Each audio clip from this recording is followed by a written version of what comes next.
అందరికీ ఈరోజైతే air fryer use చేసి నేను స్టఫ్డ్ బజ్జీ అయితే చేస్తున్నానండి. బజ్జీకాయలు అయితే యూజ్ చేస్తున్నాను.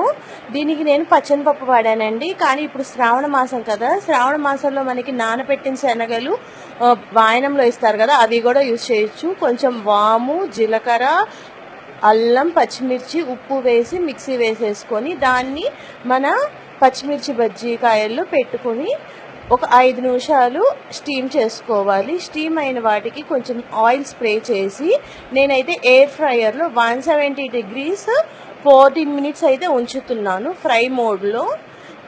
ఒక 4 minutes లాస్ట్లో ఉన్నప్పుడు నేను హీట్ని అయితే మళ్ళీ పెంచి 185కి ఉంచి ఎయిర్ ఫ్రై చేశాను. బజ్జీ, స్టఫ్డ్ బజ్జీ అయితే చాలా బాగా వచ్చింది. ఇదైతే మనము రైస్లో తినొచ్చు, విడిగా స్నాక్గా తినొచ్చు, అలానే మనకి సైడ్ డిష్గా కూడా పెట్టుకోవచ్చు అనమాట.